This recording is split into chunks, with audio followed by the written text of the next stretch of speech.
Donc il s'agit d'implanter un arbre, de le mettre à une certaine échelle et de le disposer en parallèle de l'allée existante.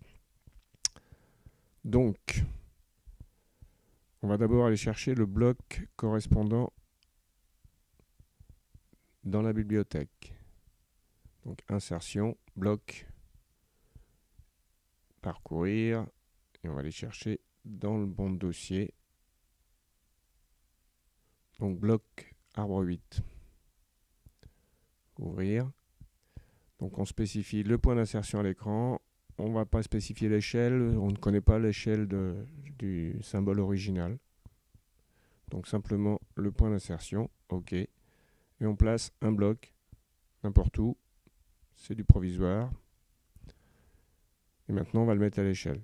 Donc échelle, on sélectionne le bloc, on définit le point de base, proche du milieu. Et ensuite là, je vais définir un changement de référence pour pouvoir spécifier un diamètre précis. Donc deux points diamétralement opposés, donc R pour dire qu'on veut changer de référence, entrée. Deux points diamétralement opposés. Et ensuite on spécifie la distance qu'on veut mettre entre ces deux points, donc 2,5 pour nous. Voilà, donc là j'ai un symbole dans un bloc dont le diamètre apparent est de l'ordre de 2,50 m.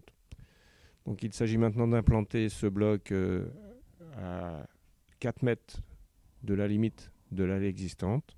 Donc je vais utiliser la commande décaler. Donc on vérifie les calques existants. Donc en fait, à l'insertion du bloc d'arbre, on a eu un calque d'arbre qui a été créé. Là, je rajoute un calque repère. Je lui attribue une couleur. Donc je vais mettre mes lignes de construction sur le calque de repère. Je rends le calque courant. On va donc utiliser la commande décaler. Donc distance de décalage, 4. L'objet à décaler ici, direction du décalage, par là. Alors on va remarquer que contrairement, donc le nouvel objet est sur le calque 0, parce qu'en fait l'allée existante était sur le calque 0. Donc en fait quand on crée un objet par la commande décaler, il se retrouve toujours sur le même calque que l'objet source.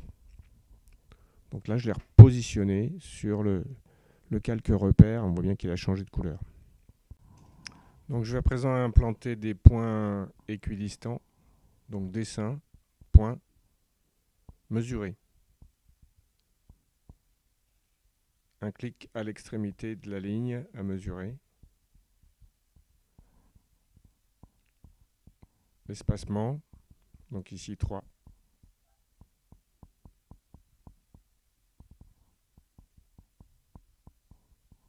Voilà, les points ont été implantés. Il reste à les formater pour les rendre visibles.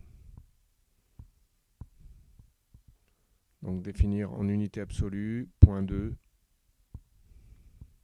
Je choisis le symbole et OK. Voilà, donc les points qui ont été implantés par la commande. Donc on remarque qu'il n'y a pas de point à l'extrémité. On a bien 3 mètres de l'extrémité jusqu'au premier point. Donc maintenant il me reste à dupliquer le bloc mis à l'échelle.